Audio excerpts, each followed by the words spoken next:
It's good to be back. Alright, hello there everybody, welcome back to the operating table, and today, Titans will collide because, as I have stated in my previous review of the X91 from Hyper King, this baby boy that I have right here, I stated the following. And alas, there is a couple things that I would like to do with this controller that would improve it if Hyper King ever decides to make a next generation of the X91. First, get rid of the jack. Nobody uses it. It's just there, being annoying. Well, not really. It's just nobody uses it. All right. And second, just make it wireless, please. Anyway, and now I believe that finally all my wishes have been come true, but not in the hand of Hyper King, but in the hand of 8BitDo. The 8BitDo Pro 2 controller. That's what we're looking at today. I have very high expectations for this controller, you know? Let's check this bad boy now. Alright, so okay, let's see where the hell do you open this? It seems like the flap is stuck here. Yeah, there it is. Alright, hold up. Ta-da! The flap is stuck here. It's made out of paper, which completely will destroy the collector's value of the fucking box. Already up on a bad start because the box will not be kept intact. Jesus Christ, that is brutal. Yeah, it was completely sealed, as you can see. That's a bad start. Well, I guess we can read the box like a paper now, huh? It says Pro 2 Bluetooth gamepad for Switch, Windows, Android, macOS, and Steam. Connects through a Bluetooth gamepad, USB cable, and a battery pack. Designed by GWOWO, made in China. Firmware at support.8bitdo.com. For Nintendo Switch 10 or above, or 9 or above in the light. macOS 10.10 on above, Steam, Windows 7 or above, macOS 10.10 or above, or even in comes with support for Raspberry Pi, Bluetooth 2.0 or above, Windows 7 with above Bluetooth 4.0, and Android 4.0 or above. So that's the whole support list, in case you were wondering. Oh, it's a slidey box. I like that. Alright. Here goes. Bonk. And there it is. There's the boy. There's the man of the hour. The 8BitDo Pro 2 controller. We're just gonna remove it from its eternal slumber. Here it is. So first impressions right out of the gate. It's very plasticky. It does have texturized back. Hold up a second. ¡Estoy grabando! ¡No molesten! So right out of the gate, it's very plasticky controller. Not in a bad way because it's a matte finish. And it does have a texturized back. It's not like rubber or anything, but it is texturized, so you have a better grip. From the front, let's just remove this over here. Just like so. And the buttons are actually pretty beautiful. What do you know? It's a glossy, full black with little engravings on the side of the buttons that tell you which one of the buttons there are. I pretty much like that. The sticks are actually pretty small. I thought they were gonna be a little bit bigger. A lot of people say they're on the side of the PlayStation 4, and I guess I would agree. It's okay. The D-pad though, it's the main reason of why you would buy this controller in the first place, because it's supposed to be a replica of the original D-pad of the SNES controller, And let's see that. It has a nice push to it. It has very nice weight. It doesn't slip. It is a pivot D-pad, but it doesn't feel like a shielded piece, which I guess we'll tell when we go over to the testing. For the main controllers, they feel far away as much. It comes with a charge already, huh? But you know, they feel pretty far away, which it can be a good thing or a bad thing depending on who you ask. I'm more on the man, I wish they were a little bit closer, but I guess it's okay. The shoulders are clicky, to say the least, and the triggers, they feel loose, like there's barely any weight to them. I really don't like analog triggers. In my opinion, they should just remove them from existence. But I guess for those people who think that you should play a simulation racing game with a controller, this is for you, I guess. Now the main feature of this controller is the two programmable buttons on the back that you can see over there. Programmable 1, programmable 2, only two controllers, only two buttons, sorry. But I guess it's actually pretty good. So we have a switch that we're gonna analyze what it does later. And we have a button over here, you know, you have your whatever button, your home button, and for Nintendo Switch, I guess. And this is the mode switch that they announced. Yeah, we're gonna check out a little bit more now about the controller. Let's check out about the paperwork. Paperwork, fairly short, to be honest. Fairly short USB-C type cable and nothing else. This doesn't come out of the gate. It's glued onto the back. So no instructional manual or anything. I guess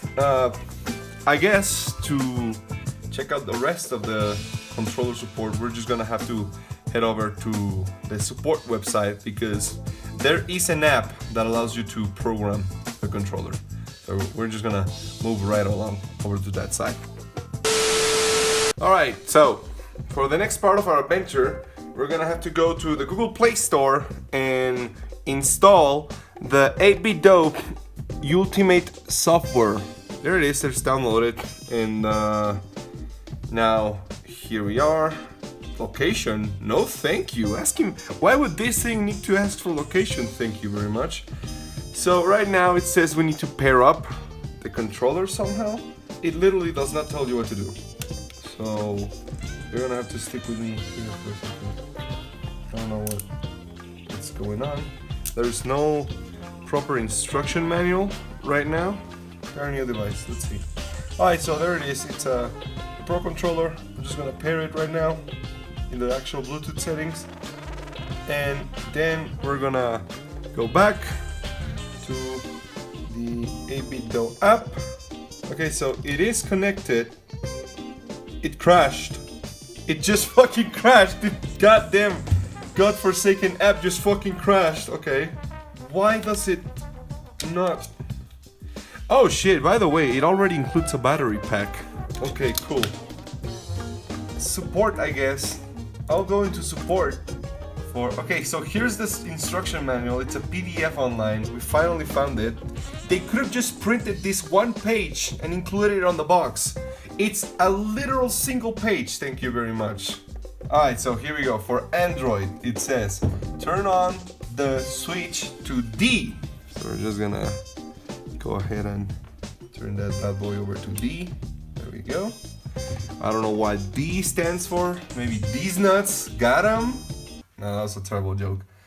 So now we should be good. It's still connecting. Give it a second. It's not doing a lot right now. 2 minutes later. It disconnected again. Alright. Cool. 3 minutes later. Alright, there it is. Okay, that took forever. But there it is, now it's paired. So after all that bullshit, let's go into the app. Let's see if it actually works now. No cheating. Actual 5 minutes later. It's not connecting, even though it is already connected to the device in the proper setting that the manual says. It doesn't even pull me out now of the application if I press the B button now. Okay, it is controlling the phone.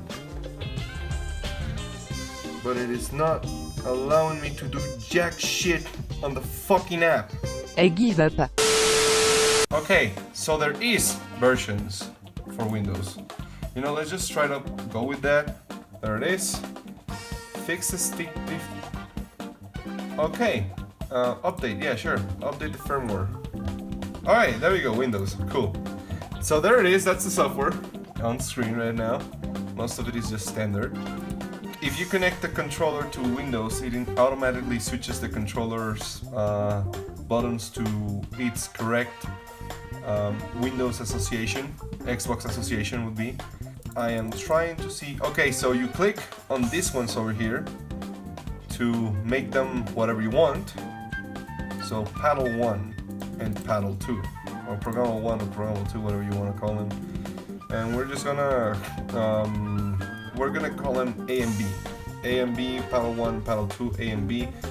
You can see that it now switches to it, sync to controller, press to load file. I'm pressing. And there it is. It's now in the controller. It's now and a little LED has popped up, and I guess it has synced. Sticks. What can we change about the sticks? Okay, so if I move the sticks over here, move on the controller, which is pretty cool. It allows you to see if there's drift or anything. You can change the active area of the sticks, I guess. Yeah, you can do. Okay, I'm just gonna leave it on default. You can invert them. You can swap them. You can swap D-pad with left stick. Let's see that. Oh shit, it does. I moved the stick and in the software is moving the D-pad. That is pretty cool, actually. What do you know? Let's check on the triggers. There's the active response. You can make them either completely analog or just say fuck it and turn them into digital triggers. I'm just gonna go ahead and turn them into digital triggers because fuck that. Let's just sync them. That's the way I like it. Now for the vibration, it does feel different. I don't know if you can hear it, but they do sound very different, which is very weird. There's two different kind of rumbles down here. I'm just gonna turn them off, and you can put macros on it. That is pretty cool. In case you wanna, do that. That is actually pretty cool. So yeah, the software is available for Windows and Mac. So I would highly advise you go and stick to those instead of the stupid phone app, because as you saw, the phone app is very much big trouble. Moving on, we're just gonna move along now. Before we move on to Glamour Shots and gameplay footage, I just want to get a couple things out of the way. First one, this is the start button, which is apparently some Nintendo Switch thing, the home button, and after you sync up with the cable, you still gotta sync it up again using Bluetooth on your Windows or Mac device, because we already saw what happened on the mobile. Second, the comparison between this controller, the 8BitDo Pro 2, and the channel's favorite controller, the HyperKeen X91. They are very different controllers. For me, it comes down to the following. This one over here, it's more friendly to the hand. It's ergonomic. It has a lot of options. It's comfortable. But it does have an extremely long travel time between the face buttons. The shoulders feel hollow and the triggers are just loose. They have zero weight to them. Sticks are whatever. And this one has way better shoulders and triggers. The face buttons, though cheaper material, have a faster travel time and faster response time by default. But the D-pad, it's still a one-piece shield, which is a pretty good D-pad, but can sometimes register up inputs whenever you're trying to go left or right, depending on how finicky is your game. Like, for example, Mega Man 0 or some stuff like that. This one has the original cross D-pad, the SNES one. If you want to go for the original experience, there's no better than this. But if you're willing to put up with, some stuff, I still think the X91 is a more competitive controller. While the 8BitDo offers a more gratifying, casual, relaxed experience, which won't strain your hands, because you do have to train your hands for this controller, which in the long run it's amazing because you're able to pull off some crazy shit, but sometimes you don't want to play everything competitively. What if you just want to play casually? Say Animal Crossing, or something like Flaming the Flood, or Minecraft, or whatever you want to play that is more on the down low, you know, more chillax experience. Then I say that the 8BitDo is still a great choice. Though not a competitive choice by 2D platformer and 2D hack and slash and 2D action game standards, it's still a great overall gaming choice, and I would put this controller higher than the current Xbox One Pro controller, just because it's way cheaper and it just has a lot more charm to it. But yeah, that's about it for the comparison. There is the king of casual and general gaming, and then there's the king of I want to do some crazy fucking shit while playing Mega Man X5 controller. I hope that settles it for that, and now we're gonna move on to Glamour Shots and gameplay footage.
Covenant are putting up a real fight.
So that's gonna be it for our review of the 8BitDo Pro 2 controller.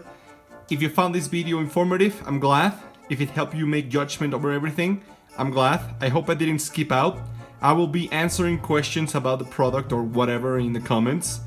And yeah, I hope you enjoyed it, and I'll see you around for whenever I care to make one of these reviews again.